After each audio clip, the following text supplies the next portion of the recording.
Okie dokie. It looks like we are ready. I got the thumbs up from our camera. So I would like to introduce again Tamitha Cooper. She is going to be speaking on county excise and wheel tax. Yay! So we're in a mode, okay, guys? This is where we're going. So you guys have her. We will do questions for her after she's done talking, okay? So if you have a question, flag Ricky or I down, but we'll just wait till she's done speaking and then ask our questions. Deal? Okay. Everyone, welcome Tamitha.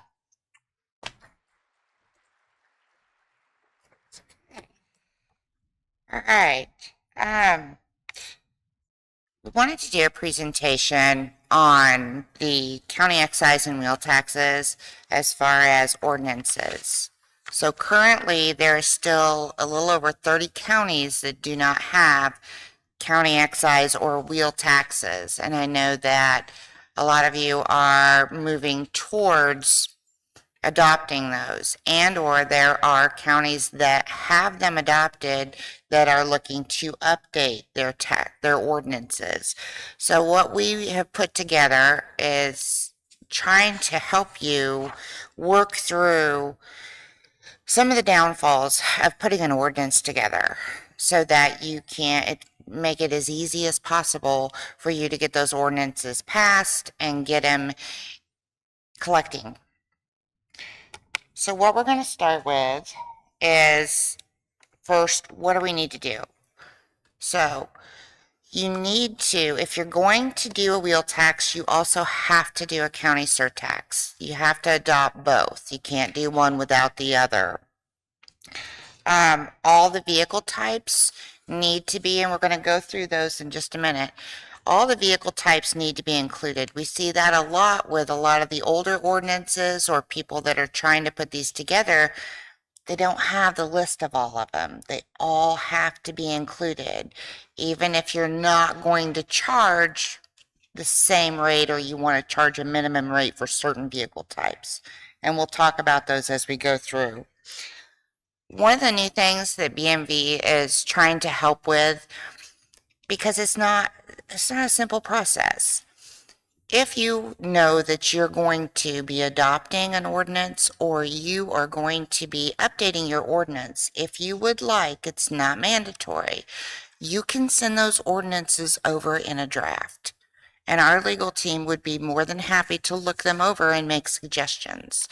Sometimes people get confused we were talking about classifications, but sometimes they get confused they don't have all the classifications. Maybe they'll have one into a surtax that should be in a wheel tax, or even just certain language that needs to maybe be there. Again, not trying to tell you how to do it, but makes it a little easier when you get those written up and passed to be able to just send them straight over to BMV and DOR, and then we can just enact them. There's not questions. There's not the chance of, oh, we can't do this because it's not written right. So we're going to give you some information as we go through this. One of the things I didn't realize how many counties believed that they were already at their maximum rate of charging these taxes. So I know that way ago, probably earlier on when I started, the maximum amounts were 25, and we'll go over those 25, 50. But today, a lot of counties are not at the maximum amounts if that's what they chose to do. You have to have a transportation asset management plan, which most of you have, if not all of you, because you have to have it for other grants or funding that you're getting currently. So it wouldn't be much of a jump to move right into a higher revenue stream if that's what you choose to do. Okay, so first we're going to talk about the excise tax. Called it surtax for years. They decided changing it to excise. So basically, The vehicle types that we're talking about here are your passenger motor vehicles, motorcycles, motor-driven cycles, but there's a lot of them that we didn't have way ago. We didn't have MDCs. We didn't have motor-driven cycles. They've added military as its own separate category from when I started. Collector vehicles is now a category, mini trucks. So all of these that are listed here need to be listed in your ordinances with an amount that you want to charge. So on these, you have choices. So the choices that you have is, I mean, and multiple, right? You can charge them all the same rate. You can charge them all different rates. The only rules to these is when you get into if you have a tamp or not. So every one of these vehicle types that were listed have to be a minimum of $7.50. There can't be a zero. A lot of people say, well, can't we just not charge? That's not optional. No more than $25 for each one of these. So you can mix and match. But if you choose not to do a flat rate for at least the excise tax, you can do a percentage. Now the percentage is 2%, or it'll be 2% of the state excise, minimum $7.50. The maximum is your 10% rate. Now, if you have a tamp, you can go up to $50 or 20% on these vehicle types. Okay. Refunds. We've been getting questions about these, so I thought we would cover them. So for the excise tax, when you get your reporting, you're seeing negatives. So for excise tax, you're going to see negatives for somebody sold their vehicle. They have a right to get that money back. We're going to undistribute the money from the counties as those people apply for those credits. Somebody gets in an accident, their vehicle is destroyed. If we have name changes, they move out of state. So those are the reasons that you're going to see them, and most of the time you're going to see them on excise. We'll get to, but with excise, you're going to see those undistributions of funds. Okay. All right, we're going to talk about county wheel tax. So for the wheel tax, they have another set of vehicles. These all have to be included in your categories when you do your wheel taxes. Now, how you decide to charge against these, you have a couple of different options because a lot of these are heavier vehicles. You can charge first off under different rates. So like buses, you can charge a different rate for hire or not for hire. Or you can charge based on the weight classes. For each one of these vehicles, there's weight classes, and you can charge a different amount on each one of these weight classes if you choose. Or, again, you can charge just one rate. Those are all options for you, but these are the weight classes that are listed. Now, when you put this in your ordinance, our suggestion, you don't necessarily, unless you're going to charge different rates based on weight, you just need to have the list of the different vehicle types. That's the minimum that you have to have. Okay, I'll kind of go through those. So, rates that you can charge for a wheel tax. It is at least, so without a tamp, it's at least $5. That's the minimum on wheel taxes. And then no more than 40. But if you have a transportation asset management plan that's been approved, you can do $5 again is still your minimum, but you can do up to $80 per vehicle. Now,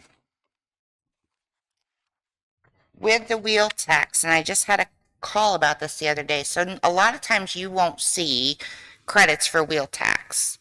So when we're doing wheel tax, those don't work quite the same as excise. So in excise, somebody applies for it, they can get a credit, and then it goes to them in the form of a check if they don't use it within 90 days. For a wheel tax, if I don't have a vehicle that I'm going to apply that back to within the same year, I lose the money. So you don't see wheel tax credits. They happen, but they don't happen as often as what you see in an excise situation. Okay. Vehicles that are exempt from these taxes are listed here: state agency, political subdivisions, religious nonprofits, youth organizations, school buses, funeral. Those are the ones that would not be listed. And then let's talk about timing. So anytime from now until September 1st of next year, because we've already passed things for January 1 of this coming year. So anytime from now till September 1st of next year, if we get those ordinances in and they've been approved, those can be enacted the following January 1st to start collecting taxes. I encourage people to get them in early. It doesn't hurt. They're not going to go into effect any earlier. But if there are problems with the ordinances or there's questions, maybe we can help with them, get them straightened out before you're actually putting that in your forecasting revenue for your year and then having problems with that. And any questions that you have, feel free to call. Okay, and then how to submit them. So what we're asking, and we've been asking, is to submit them on Gateway. So I believe pretty much everybody has access to Gateway, but there is a BMV ordinance portal on Gateway. If you need access, you can email me, or there's actually the request for authorization for the BMV portal. As a submitter, you can do it either way. Call me, I don't care. But we're asking that people load it there. It makes it easier. Plus, we've streamlined it. So one of the things you see, so in law, it says you need to send these ordinances to the BMV and to DOR. You don't have to do that anymore. You just send them to me. So just get them in Gateway. Let me know. We have taken responsibility to make sure that DOR gets a copy of all of those ordinances so that you don't have to figure out which 5 places you got to send all this stuff. And then what do you have to submit? We ask, and I can send this information to you. So every spring I send out an email to all of the auditors to say, hey, if you have changes, if you have a new ordinance, here's all the information that you need to fill out, and here's where you can submit it. We have a cover letter that just says, yes, I'm going to do this. I'm going to change my ordinance or do a new one this year. A copy of the adopted ordinance. And then we have a spreadsheet that just breaks out all of the different classifications that we just went over that you can put. How much am I charging per each classification? Plus it helps make sure you didn't miss any, right? And then if you're wanting to charge the higher rate, then we need a copy of the TAMP. Now, one of the confusions that we get into is when you get an approved pavement asset management plan, you have the Purdue letter. I can't use that. So that you would send over, and I've included that in this presentation, so that you would send over to NDOT. I need the letter that is on the other side from NDOT. It's Kathy over at NDOT If you give her the Purdue letter, she'll give you the letter that says, yes, you've been approved by NDOT and you can charge the higher taxes.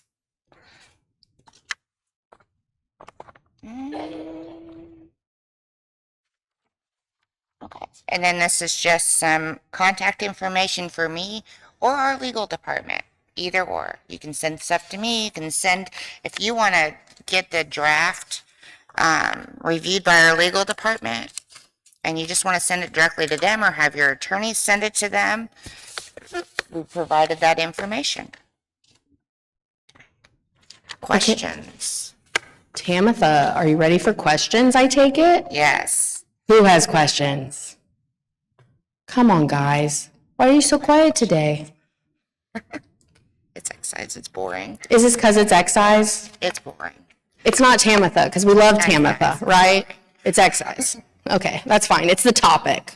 We have to talk about it, though. Oh, thank you.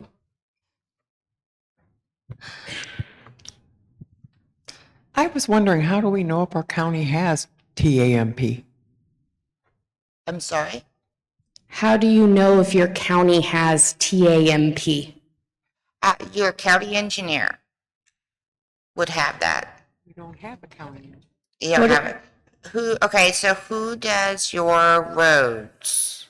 Oh, our highway superintendent. That's who you're going to talk to. Okay. He would have that information. Thank you. You're welcome.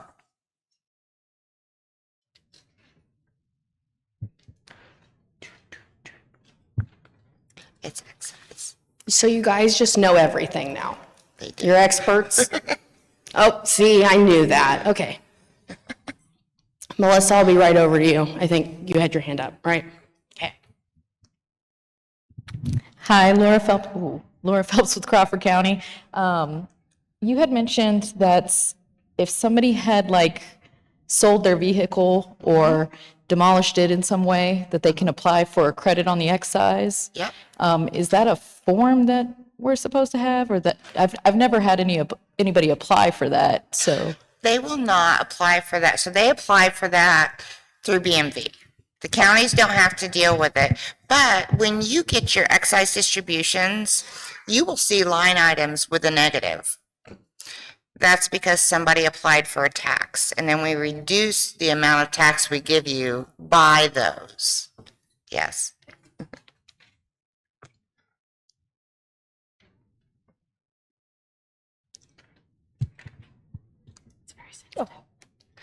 Melissa Gray, Jackson County again. So we just had a session on excise tax, and now we have this. Are these the excise tax ordinances that you're talking about, the county creating or setting? Is the same excise tax that we're getting the payments for, like we were talking about? So I'm not doing a good job of articulating what I'm asking. So are there, in the first half, when we had the panel of three, are those different excise taxes than these excise taxes that we're talking about in this ordinance? It's like one state and one's county? Yes, so yes, there are different levels of excise tax. So you have a state excise tax that all counties get. Mm-hmm. But then there is a local, there's actually two locals. But the county excise is an additional charge that counties can charge vehicles for registration, and the wheel tax, depending on which category they fall in, whether it be a car or semi, which one are they falling in, that you can use to increase revenue. So that's in addition to your state funds. Okay. And so when we get those notices, daily, weekly, monthly, quarterly, about the different excise deposits, the state, all of those excise taxes, state and county and city level, all those are all included in those payments. It's all included in one deposit. And yes, and then you're reporting, because there's always 4 reports that go out. So there's 3 PDFs. One is just a deposit summary. It just says, here's how much state excise you got, here's how much surtax, wheel tax, and then your total overall that we deposited to you. And then you have detailed reports that go into per vehicle. Okay, all right, thank you. Yeah, you're welcome.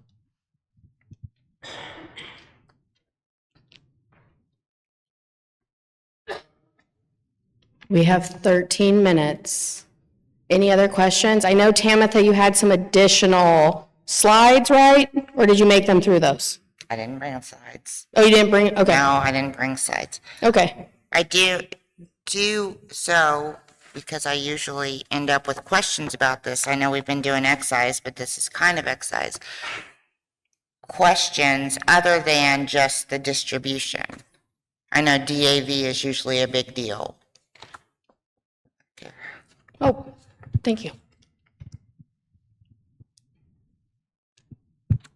How do we know what our maximum rate is and if we're charging the maximum? You can absolutely shoot me an email. We can give you what you're actually charging. I mean, obviously you can also look at your ordinance, but we would be happy to give you what are those rates that we're charging on your behalf for the vehicle types today. Mm-hmm. Thank you.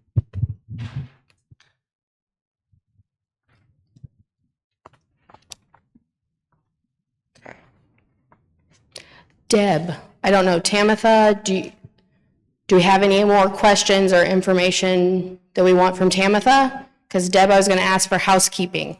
Do we have any housekeeping prior to lunch that you guys need to? Oh, hold on. Why didn't you guys tell me there was someone over here?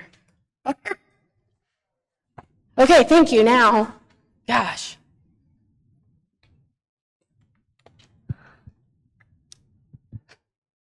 Makes me nervous. Oh, for fun. Okay. So vehicle excise tax. Our veterans who exempt out of property taxes, we write them up their little coupon and they take it to the BMV and they get money off their vehicle taxes or tags. Right. I had a gentleman come up to me last week, said he had leftover money from that coupon and that they can roll it over. Is that true?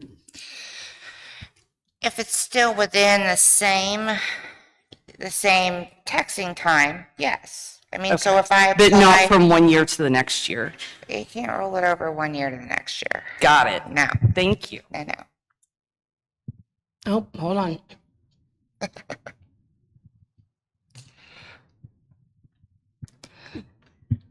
All right, I have a question about that little form. When I came, and everybody's gonna go, ew, but when I came into office, the first thing that the gals on the tax side in my office asked me to do was take a bunch of those forms and go to the notary and pre-sign them notarized.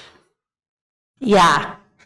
So immediately, we put a stop to that. And I worked with being new, not knowing, I turned to my treasurer, Kathy. She's been the auditor, she's been the treasurer. She talked to our local BMV and asked them what they needed. And they said that they didn't need that form to be notarized.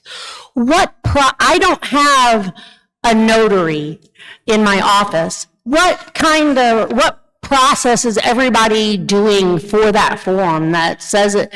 I mean, in the legal description, it implies that it needs to be notarized. How is everybody handling that? Who wants to answer? Who's doing it? No, okay. How many don't notarize? Just raise your hands. Okay, don't. How many do notarize? Okay. Like in the code, it implies the language and I talked to our county attorney about this. In in the language, it implies that that form needs to be notarized. That, I can't remember what the exact language is, but it is referencing to it being notarized. And so currently, we're not having that notarized. I don't have a notary. I would have to have, potentially elderly and disabled veteran run all over the county, pay for a notary, or find somebody in another department within the county in another office that might be a notary in order to get that done. And are they there that day? And so right now, because our BMV said that they're not requiring it to be notarized, we're kind of just letting that slide, but it's not right. The code says that, refers that it should be notarized. And so maybe that's something that needs to be updated in the legal side, or I don't know, or we need to have a notary in our office. I don't know. And so what I'm going to do is, if you will, I'm going to take that one away. My understanding of it is always supposed to be notarized, to be brought, because I can fill that out. Can you fill that out? I mean, I can just fill that out and take it into the BMV. Sometimes just asking the branch won't get you, because unfortunately, right, we do have turnover. But it is a training thing that I will take back. But let me get back with you on that for a fact. But Okay, I would appreciate I've always known that. it had to be notarized to verify who is it coming from. Right, because essentially, by not, essentially notarized. not having a notary on it, I'm having the same kind of loosey-goosey problem as having a bulk stack of them notarized, not filled out. Yes. So, yeah, and I mean, if I need a notary in my office, then I need a notary in my office, but there's an expense and a hassle and to that. Absolutely. And so I just wondered how everybody else, I'm glad you brought that up, because that's been something that we came to a resolution in my office, but I know it's not the right answer. Yep. And just real quickly, can you clarify what form you're talking about? That's just talking about. To my knowledge, it's not like an official form. It's just like a letter from our office saying that this person is a veteran and they don't have property to be taxed on, so they're, to get that veteran's credit, so they're getting that credit from the BMV off their motor vehicle. Okay, wait a minute. Or am I mistaken? So the ones that are not property related, there is a state form for. Oh, So those, yes. So, and I can send this out. So state form 52870, that is actually the state form for veterans that do not own property. okay. Okay, and then that one doesn't need to be notarized, Okay, so that state But form doesn't the need to be one- notarized. not the state form. So I must be confused. So which form is needing notarized? I believe it's the one with the property tax, where you're filling out the property tax. And again, I will verify, but it's the property tax one. It's not on an official state form. And Okay. it just gives you kind of, here is the format to put it in to send over to BMV. Okay, all right, thank you. I would appreciate, if you could send me some clarification on that. So Absolutely. make sure thank you. We just opened a can of worms, and I don't know how I feel about it, but here we are. So, do we need to keep talking about it, or how are we feeling, guys? You guys are really chatty, but no one's wanting to talk to me. Okay, Deb. I want to be included, guys. Include me in the conversation, okay? I have FOMO.